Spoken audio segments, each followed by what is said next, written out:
Have you ever found yourself, navigating the complexities of modern relationships, maybe sensing a disconnect or a tension that's just, well, hard to pinpoint? Hmm. Or perhaps you felt that kind of subtle, constant pressure to always prove your worth, like everywhere. Yeah, I think a lot of people feel that. Well, today we're taking a deep dive into a book that really grapples with these exact questions. It's The Power of Being a Woman by Michelle McKinney Hammond. Mhm. And this deep dive, it isn't just about, reviewing a book. It's more about exploring an author's pretty compelling argument for women to reconnect with what she calls their inherent value and a distinct feminine identity. What's really insightful, I think, is how McKinney Hammond sets the stage right from the get go. How so? Well, she proposes that relationships between men and women, and this is across the board platonic, family, romantic they've sort of stumbled, almost like uh, a classic romance has turned into a tragedy, as she puts it. Wow, that's a strong statement, a tragedy. It is. And from her perspective, this leaves many of us, the actors in this drama, feeling confused about our roles, about the whole narrative. Okay. So, our mission today is really to unpack her specific view on why she believes this tragedy happened, and maybe more importantly, what she proposes as a way forward, specifically for women looking for perhaps a different kind of fulfillment. Right. And she frames this book as a almost like a journey back to the basics for women who feel they've maybe lost their way a bit. Exactly. What's important to get here is that she aims to offer what she terms biblical insights in light of modern day illustrations.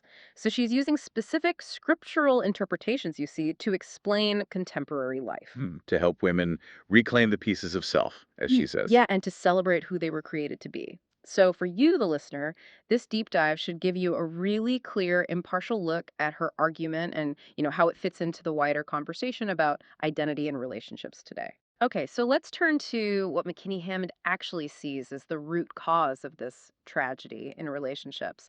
She really zeroes in on what she views as a fundamental shift. Absolutely.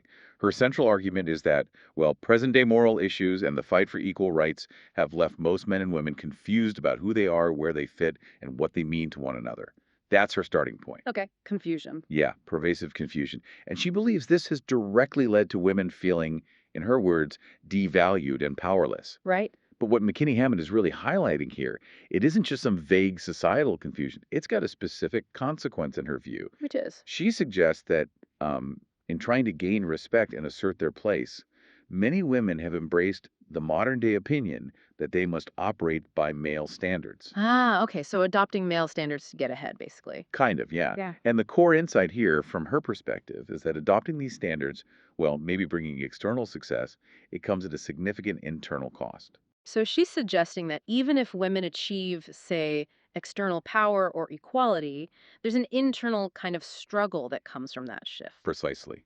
The tragic consequence, as she sees it, is this profound difficulty in transitioning back to being a soft woman after leaving the hardness of the boardroom. That phrase, hardness of the boardroom. Yeah, she argues that the emotional, maybe psychological armor women put on in those competitive environments, it becomes so ingrained it's hard to shed. And that creates a disconnect. A spiritual and emotional disconnect, yes.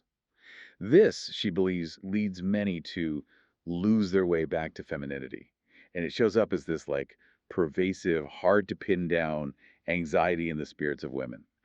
Even if they seem successful on the outside. Exactly. They struggle to articulate what feels wrong. It's this internal dissonance that she thinks is really deeply felt. That's a really compelling diagnosis of an internal conflict. And she uses that metaphor, doesn't she? Needing a map back to the garden. Yes, that's central. What exactly does she think has been lost that needs rediscovering? And how does this original design she talks about differ from, modern expectations? Well, that map back to the garden metaphor is key to her whole argument. For McKinney Hammond, the garden is symbolic. It represents an original, sort of uncorrupted state of being. Like a divine A design. divine design, yes, for womanhood and for relationships, where roles and identities were, in her view, clear and complementary. Oh, okay. So, what's been lost, she argues, is that intuitive understanding and, importantly, the celebration of women's distinct feminine nature. It's been replaced by a societal story that she feels pushed women to copy male qualities to get respect. And she sees that deviation as the core problem. Yes, she believes that deviation from the original design is really at the heart of the current relational crisis she describes. That really sets the stage for, well, what she sees as a necessary reorientation. And she doesn't just theorize, right? She opens the book with a story. Exactly. Yeah. She uses this really poignant narrative in her first chapter, Woman to Woman. It paints a vivid picture of a woman lost, wandering past the garden. A clear biblical allusion there. Very clear. It's what the author sees as a fundamental detour from women's intended path.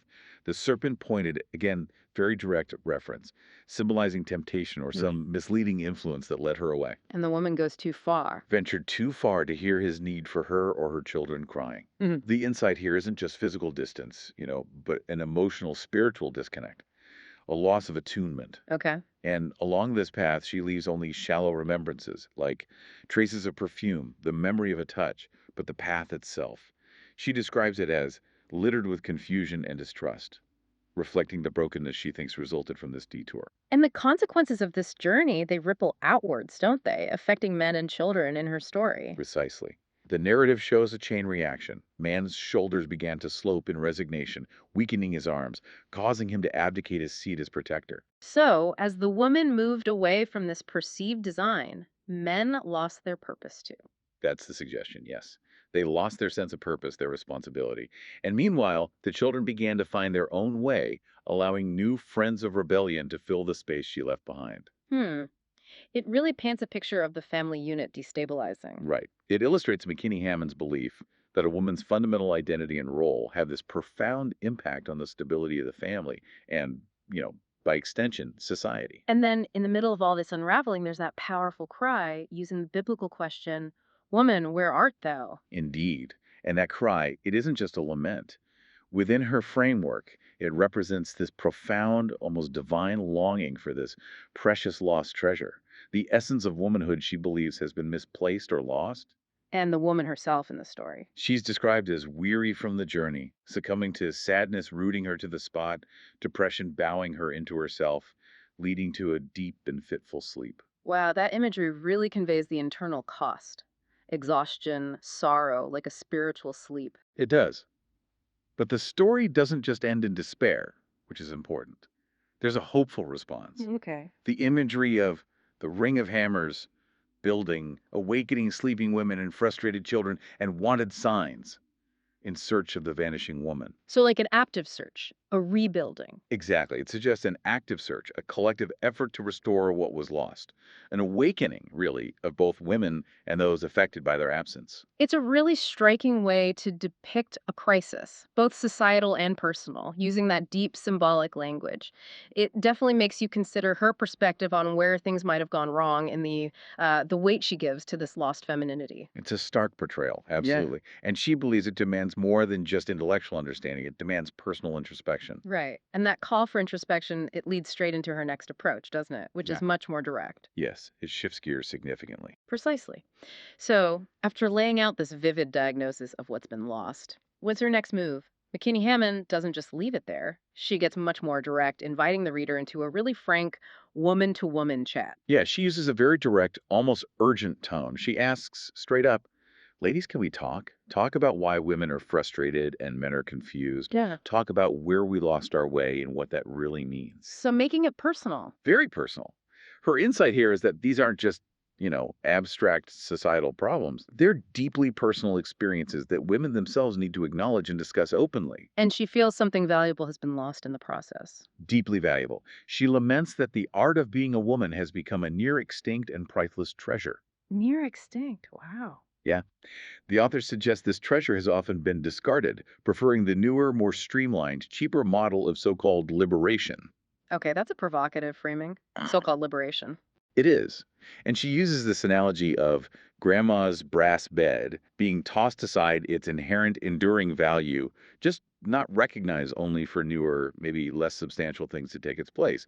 She's asking if, and pursuing what she calls liberation, something genuinely valuable got thrown out by mistake. So she's maybe not critiquing the desire for liberation itself, but perhaps the form it took or the cost from her perspective. Exactly. I think that's a fair way to put it. She's urging women to question if this new model really delivered, or if it led to, well, unintended consequences. And she doesn't hold back describing those Not consequences. at all. She describes a vicious cycle of men abdicating, women rising up, men fleeing, and women becoming embittered, hardened, and hopeless. It's quite a grim picture. It sounds like a battleground. That's exactly how she portrays it. Lines invisibly drawn, silently proclaiming war, Hmm. where she says romance lies trampled underfoot and understanding lies shattered. The core insight is that this breakdown isn't just personal, it creates this relational battlefield Hmm. where the very bonds between men and women are, in her view, fundamentally broken.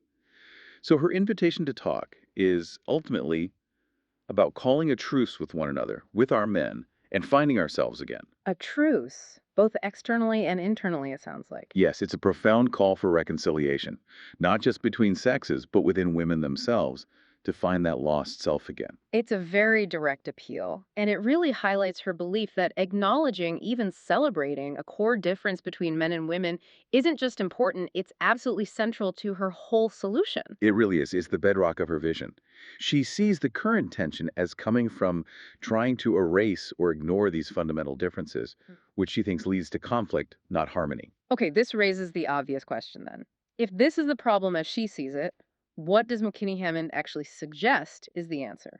It starts, she says, with acknowledging a simple truth. That's right. The fundamental premise for her is simple. Men and women are different. And she really emphasizes that this difference is part of what she sees as God's deliberate, beautiful creation. So, not a flaw, but a feature. Exactly. She doesn't see these differences as a source of weakness or inequality at all, but as complementary strengths. Okay. And that she really beautifully articulates her vision for reclaiming femininity. She says she longs for all women to sink back into the glorious place of truly being women. And she uses this incredibly vivid analogy of a hot bath. Ah, yes, the hot bath. How does she describe that? She describes it like this: the warmth of the water closes over my limbs like a liquid blanket. It sets me free from pain, free from the struggle I've endured all day long. Free from the struggle. It defies my further efforts to stay afloat all by myself in the world. It gently invites me to let go of all I think I should be. Just be a woman, naked and unashamed, warm and soft, content in my liquid cocoon, relaxed and unthreatened. That hot bath analogy is so powerful. The kind of mental or emotional struggle is she suggesting women are constantly trying to stay afloat from. And why is this idea of letting go so central for her? Well, for McKinney Hammond, that struggle is the constant effort to meet all the societal expectations, to perform, to compete, to maybe suppress one's natural feminine inclinations Yeah. to fit some perceived ideal of strength. The exhaustion of it all. Exactly. The exhaustion from operating by standards she believes aren't inherently suited to women. The hot bath becomes this symbol of safety, acceptance, a kind of gentle surrender. And the letting go. That's crucial.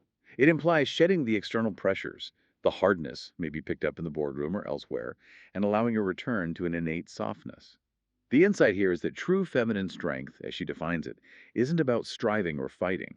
It's about a confident, peaceful embrace of one's natural self, free from that constant need to prove or defend. It really sounds like she's challenging that more aggressive, maybe confrontational image sometimes associated with women asserting themselves, advocating for a different kind of power altogether. Precisely. She explicitly rejects the idea of, I am woman, hear me roar. She states quite plainly she doesn't want to roar or go to war. Interesting. So, what's the alternative? Instead, she believes in speaking in a normal tone and still being heard, Hmm. in being able to stand perfectly still and manage to get things done. She advocates influencing rather than provoke, and inspiring rather than challenge. Influence and inspiration over provocation and challenge. Yes, her argument is that a woman's inherent power lies not necessarily in direct confrontation, but in a softer, maybe more pervasive influence. She asserts the power to affect the nation from my home and move mountains with my faith, because, as she puts it very directly, God said so. Okay, so that really highlights the faith based foundation of her whole argument. Her vision for women is rooted in divine decree, in divine purpose. Absolutely, it's central to her perspective. So it's not just about personal transformation then, but about a wider, almost spiritual impact that radiates out from the individual woman. Fine. Like a ripple effect, maybe, but one she sees as divinely sanctioned. Exactly like a ripple effect. She illustrates this beautifully. For every action, you can expect a reaction, like a pebble tossed in a pond that causes ripples far beyond you. Okay, and these ripples stemming from a woman embracing her distinct femininity, as she defines it, affect her personal kingdom, your home, your job, your church, your community, your city, your state, your nation, It covers everything. everything, even your stake in eternity, your investment in God's economy. God's economy. What does she mean by that in this context? Well, within her framework, God's economy seems to imply that actions aligned with this reclaimed femininity have spiritual rewards. They contribute to a larger divine purpose that goes beyond just this earthly life, affecting both spiritual and temporal realms. So, a vision of really profound, far reaching influence, all stemming from embracing this distinct feminine identity she advocates for. That's her vision, yes. Yeah. Profound and